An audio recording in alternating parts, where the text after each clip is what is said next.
Okay, here is my Cremona 3/4 bass. I bought some Superior Bassworks strings.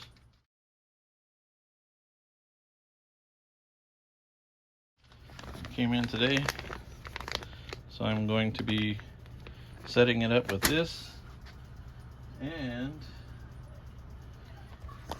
my new bridge right here. I've got a Bausch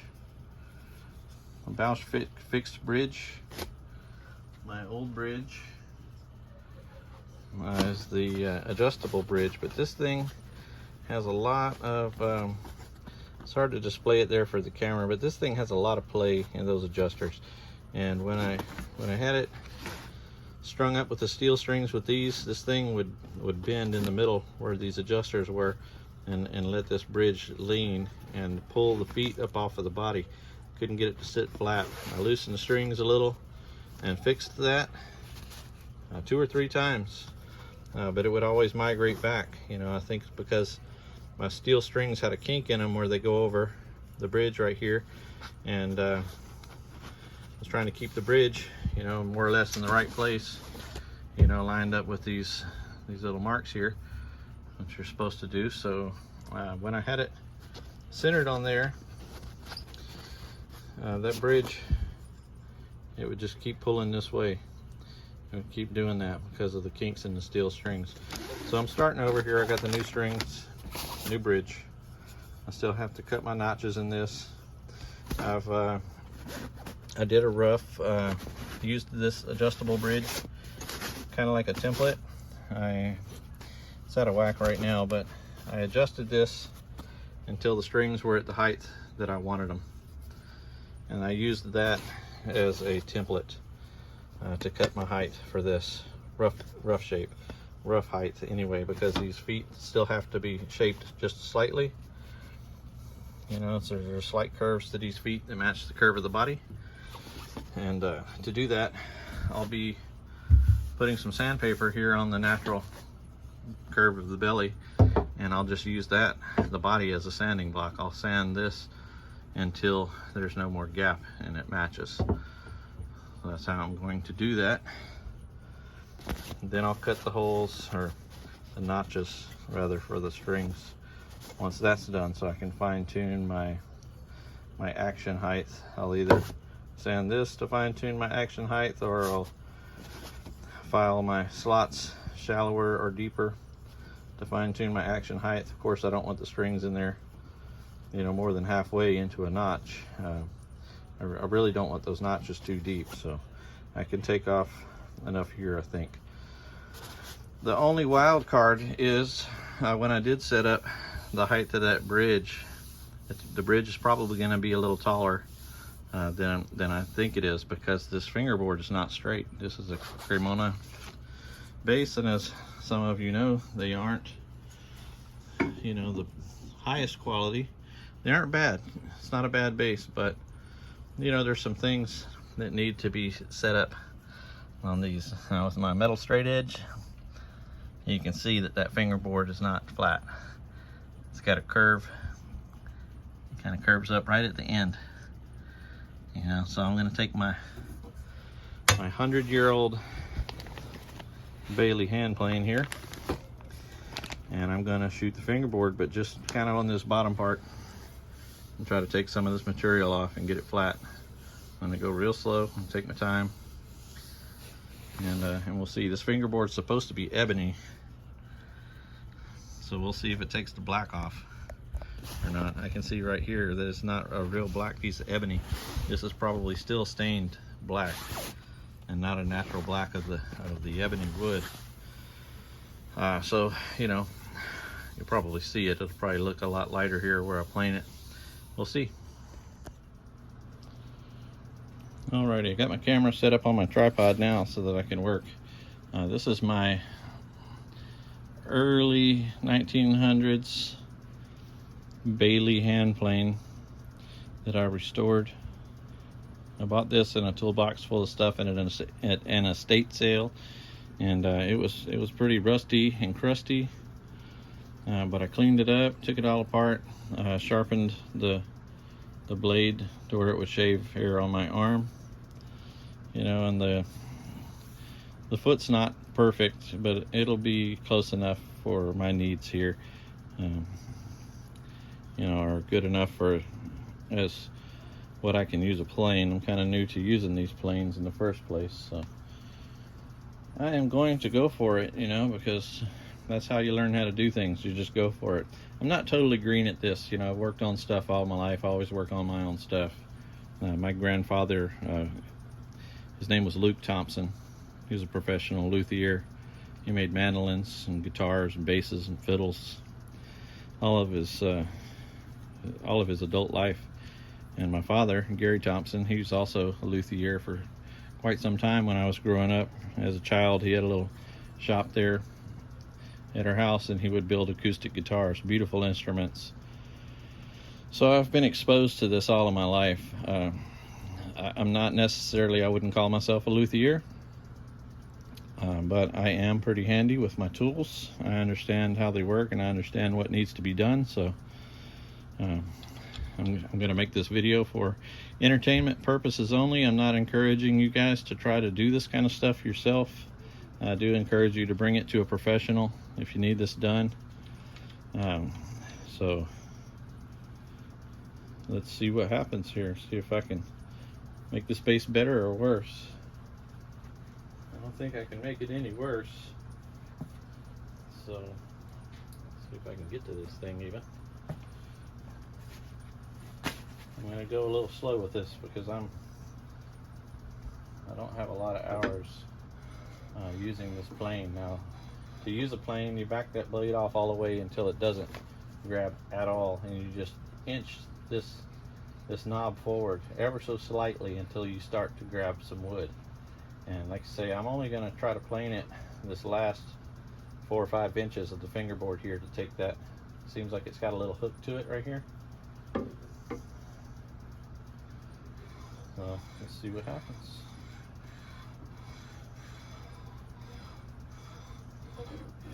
There we go. I'm starting to grab a little bit, so I'm going to leave it right there. Oh yeah, it's taking that black dye off already, I can see.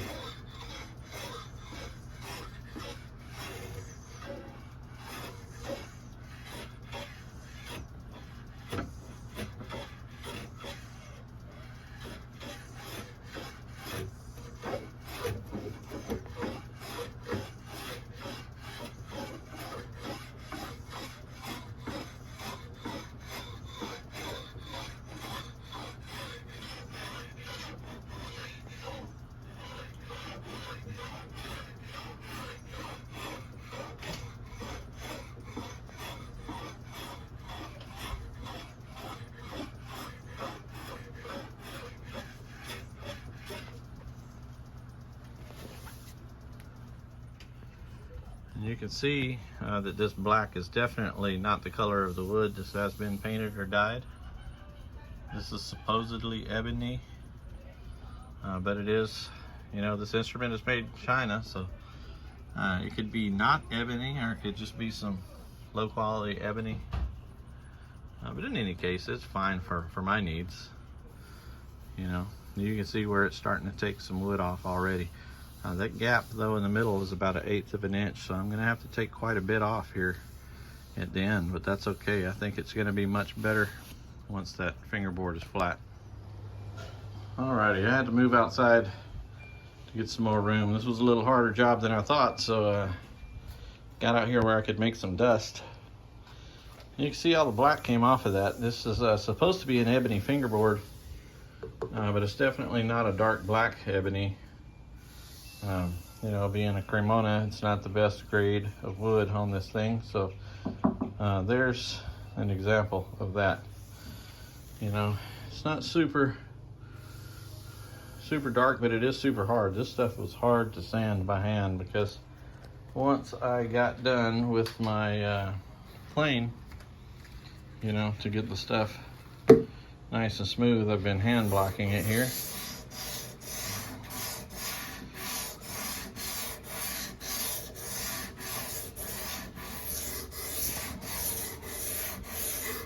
Don't try this at home, folks. was a kind of a short block to do that with. But I have 20, 30 years of experience with that block. The thing is like an extension of my mind, so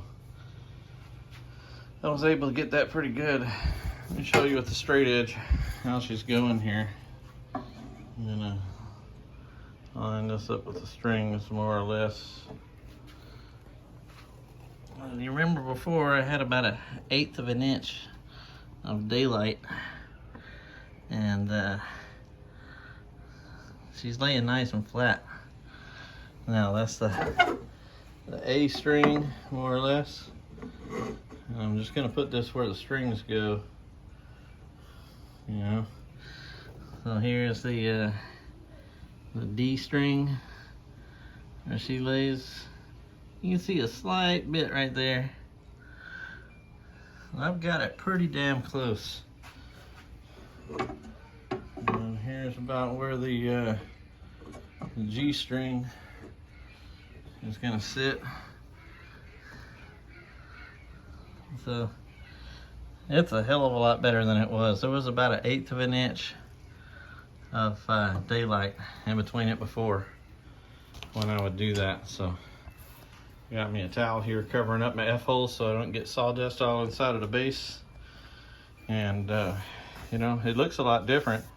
It's not as pretty as it was with a nice black finish on it, looking like good, expensive, high quality ebony. But you know, I'm not even sure if this black is dye that's left or if that's the color of the wood, because a light ebony is kind of weird looking and has some crazy colors like that. I can't get this black to come off of there all the way.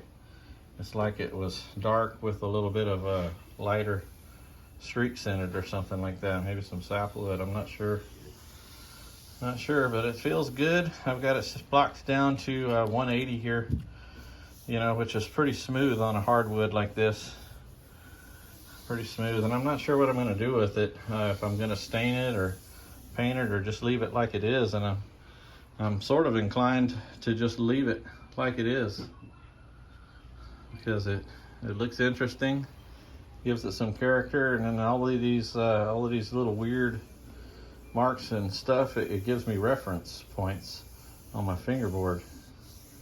You know, if I'm looking for a spot on my hand positions, now instead of it just being plain black, I have stuff to look at. So I might just leave it like that, you know, because it's just a Cremona. And we'll just probably oil it a little bit and leave it like that. So next is the tuners. Next order of business is the tuners. I want to drill these out a little bit to fit my my bigger strings in there, my nylon strings. This has never had nylon strings in it, and if your bass has never had anything but steel strings on it, the holes are going to be a little bit small. You know, and on those Superior Bassworks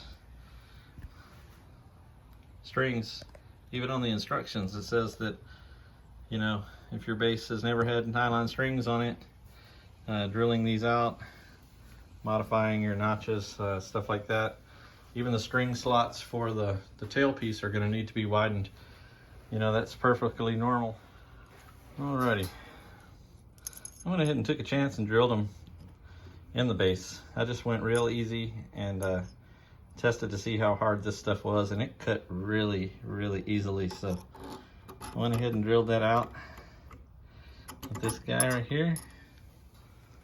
And that is a, oh hell, I don't know. I think it was a 5/16 drill bit.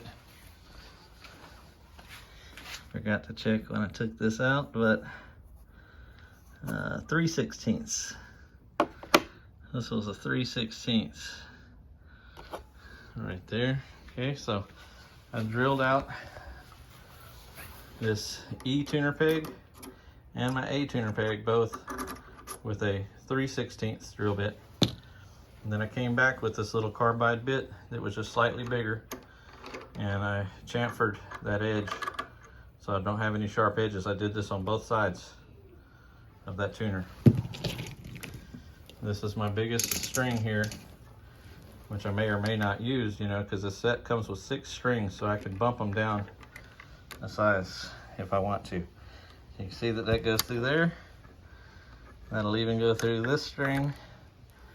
And then I went ahead and tested the next string, not the A string, but the biggest string that I could possibly use for a D string, and it fits through the D tuner no problem. Okay, so you only have to drill those 2, just those first 2, the E and the A tuner peg. Okay, so you know what? That may not even be the A tuner peg. As a matter of fact, it's not. This is the A tuner peg, so I made a boo-boo there and I drilled one bigger that I don't have to. So let me go ahead and drill this one real quick. So I turn this tuner so that that hole's facing straight up and down. And I'm just gonna run the drill through that real quick. I'm getting my camera set up here so you can see me, see what I'm doing, because before I did this, before I ordered my strings and saw the directions, I didn't even know that this was a thing. And I was terrified. I didn't want to drill through my tuner pegs. I was like, what in the world? What kind of hack am I to drill through my tuner pegs? There must be tuners that are made for these strings, but there's not really, you know. And I think it's still possible that some basses come with holes big enough. You know, if you've got a Blast Cult, you know, rockabilly bass or something like that, and maybe it comes with tuners big enough. But this is a Cremona. It's not really, it was never intended to have nylon tuner. So just nice and slow, take your time.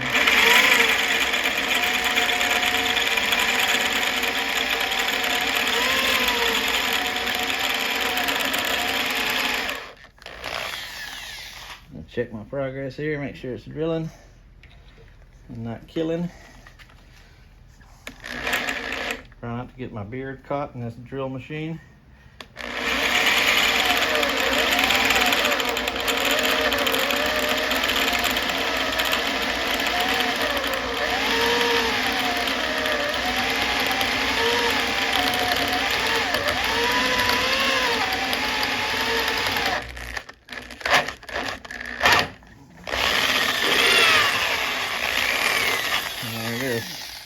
That's all the way through. Double check. That's all the way through. Okay, so now that that's drilled, I'm going to change to my carbide bit here. And chamfer that hole. So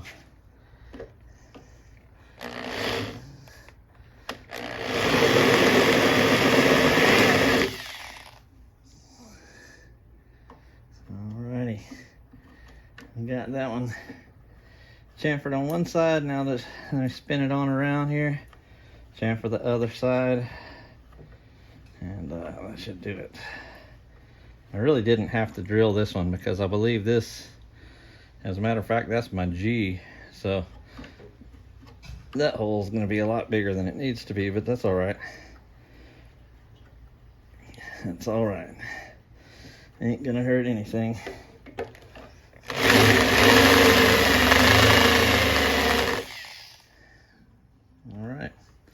Got those holes chamfered. Now I can put my big E in here, and then my big A string should fit right in there, and I'll test fit that string right now. This is actually my biggest E string right here, so this is way bigger than it will need to be, but you can see that fits right through there now. So got modified tuners. Okay, last thing I need to do is I need to widen these slots. So you get yourself a flip-flop so that you don't scratch your tailpiece. First of all, that helps. And as you can see, once I get these things through there, and they come up through the back and they go up there, not going to fit through that drill slot. So I need to make those bigger, just like I did the tuning machines.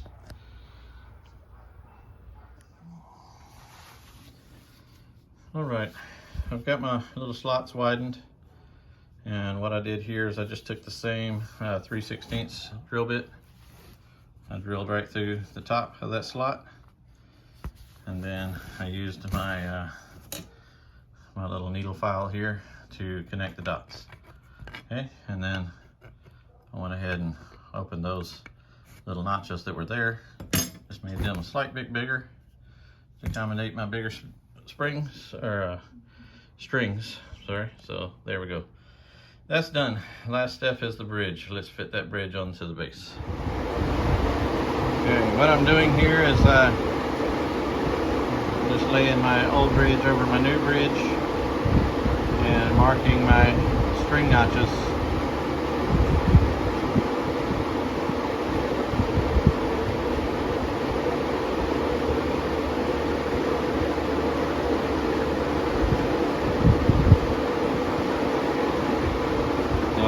Cut those.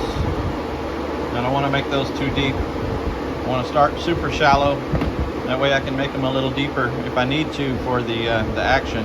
I still have to cut this to shape to the body. I'll show you how I'm going to do that.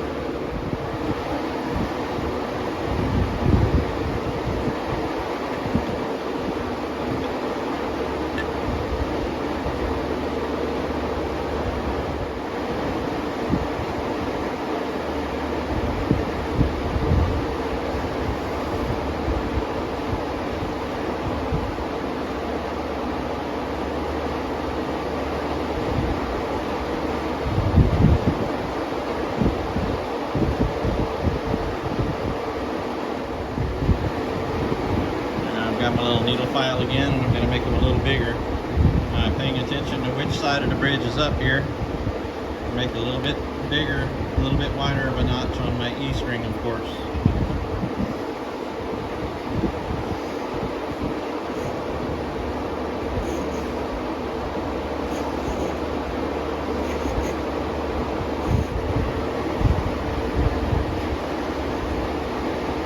Yeah, it's a pretty good notch to start.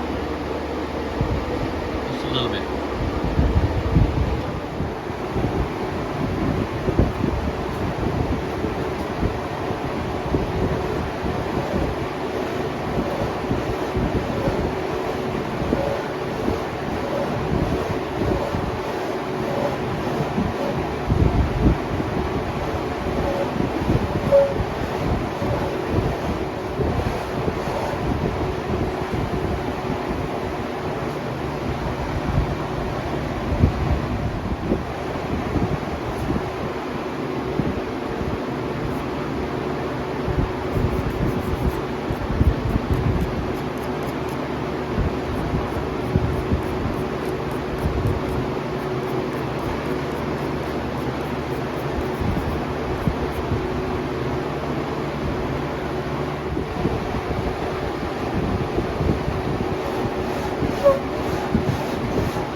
There it is, finally. This took forever.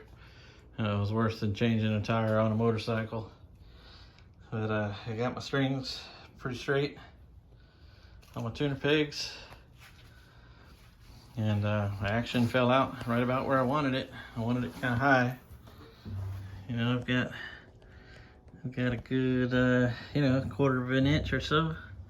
I can come down a little if I want. It's harder to go up than come down on a fixed bridge. My bridge is looking pretty nice and flat. So there it is, man. That's my, I went ahead and went with the second biggest for the E string. So I bumped one down. I have to double check my package to see what size that is exactly. And I didn't do anything to my fingerboard.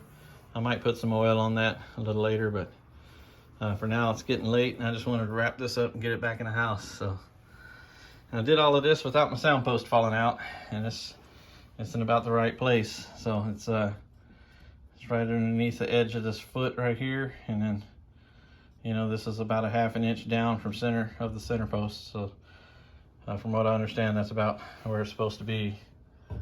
I've got it lined up with my little notchy things there. I can adjust all that a little later if I need to, but that's gonna be a wrap for this video. That's me setting up my bass.